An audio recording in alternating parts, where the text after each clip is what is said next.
No, I'm not. So hey guys, what's up? It's Paine, and finally here I am bringing you my top 10 favorite Yu-Gi-Oh cards. I have done this twice before. The first one I made, the first top 10 that I made, was pretty much a year ago when I first started making videos. It was one of my first videos. And then I did it again. I remember I did it again, but I have no idea where that video went. It's not on my channel, and it kind of just like disappeared into oblivion, so I do not know where that went, but that's okay because here I am with my top 10 favorite cards. I have them all. So yeah, let's get started. At number 10 is my favorite trap card, and this was also in my top 10 favorite cards from last year. The continuous trap of solemn wishes. If you don't know what this does, it's just you gain 500 life points whenever you draw a card or cards. So if like you draw more than one card, you only get the 500 points. You don't get, 500 for each. That's my favorite trap card that I have and that I play. Because if you know me, and if you've ever dueled me, you would know that I like to keep my life points up very high. I don't know why, it's just something that I've always done and I've always liked. If you ask my brother, it's always been, I like having a good defense and have a good, life point count. It's just, I've always been that way, so I don't know, Solemn Wishes is just like a perfect trap card for me. Yeah, trap card for me, so yeah. At number 9 is actually a newer card that I barely got not too long ago, and that would be Blizzard Princess. She's a level 8 spellcaster, and her effect says or reads as so. You can tribute summon this card in face-up attack position by tributing one spellcaster type monster. After this card was normal summoned, your opponent cannot activate spell or trap cards for the rest of that turn. So even though she's a level 8, you could just summon it by tributing one spellcaster type, which works for me because I run a lot of spellcasters in my deck. Because that's all I ever like to run is spellcasters. So Blizzard Princess works for me.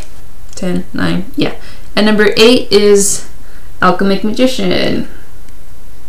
She is my favorite XYZ monster card. She's a rank 4. It takes 3 level 4 spellcaster type monsters, but once again, that's not an issue for me because I run a lot of spellcasters, and most of the spellcasters are like a level 4 anyways, so she's not that hard to bring out for me. And her effect is this card gains 200 attack for each spell card in your graveyard. Once per turn during your end phase, you can detach one XYZ material from this card and send one card from your hand to the graveyard. Choose one spell from your deck, then set it in your spell trap zone. Pretty self-explanatory. I don't think I really need to explain that. I think her effect is pretty good. I like her. She's cute. What else do you want? At number 7 is one of my favorite synchro monsters, which is Thought Ruler Archfiend. Pretty much this one and then the next card I'm going to talk about is what made me want a spellcaster / psychic deck, but it kind of took me to like actually make or build a deck that was spellcaster / psychic to make me realize I wasn't really exactly a psychic player per se. I don't know, spellcaster's always been my thing, so that's what I stick with, and that's what I'm comfortable with, I guess. But Thought Ruler Archfiend is a really, really good synchro card. I enjoy summoning him a lot. If I had ever synchro summoned for 8, it'll probably be Thought Ruler Archfiend. His effect is when this card destroys a monster by battle and sends it to the graveyard, you gain life points equal to that monster's original attack. Bonus life points, once again. You can pay 1,000 life points to negate the activation of a spell or trap card that targets one psychic monster and destroy it. So, the 1,000 life point sacrifice or whatever isn't much of a sacrifice because I usually have a high life point count anyways, so it balances out and it's fair. At number 6 is another psychic synchro, which is Magical Android.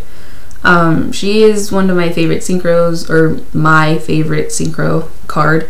Her effect just reads during your end phase, gain 600 life points for each face-up psychic monster you control. She's a psychic type, so if she's just alone on the field, I could still gain the 600 life points at the end. So once again, life point boost. It's awesome. I love it. She's a level 5, so not that difficult to summon her, really. But yeah. So at number 5 is my Magician's Valkyria.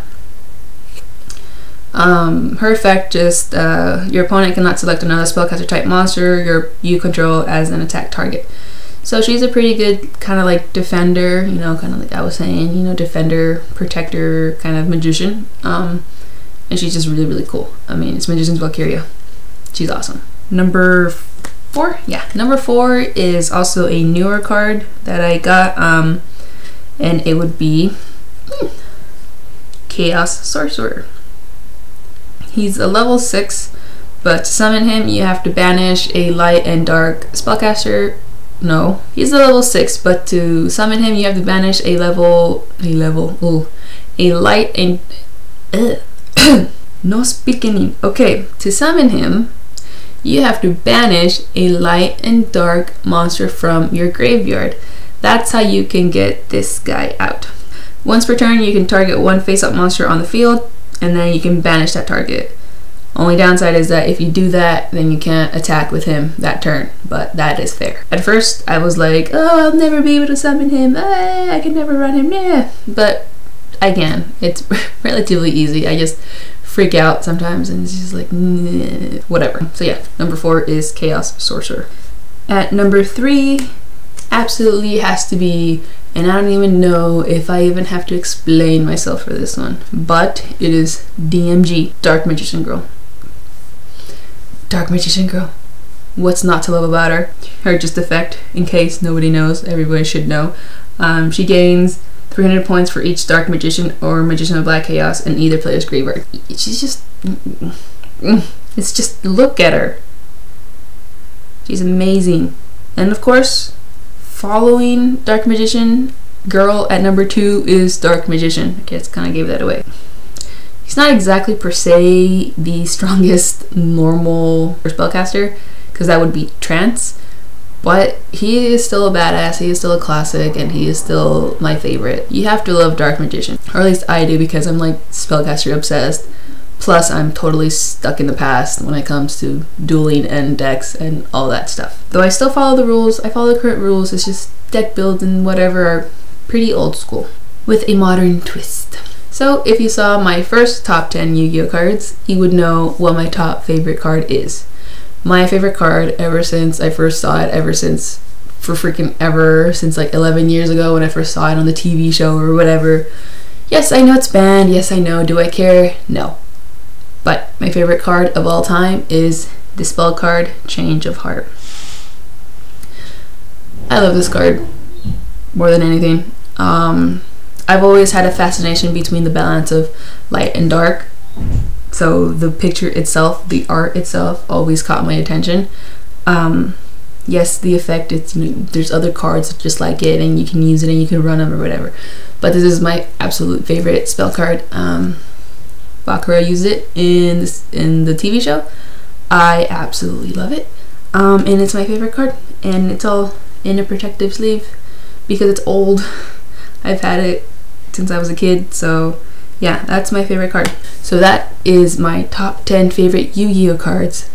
If you'd like, you can post yours in a video response down below, and that will be super freaking awesome, amazing awesomeness, because we never really get video responses except for a few. You can comment what you like about my top 10 favorite cards, or you can comment your top 10 favorite Yu-Gi-Oh cards. But anyways guys, that's it.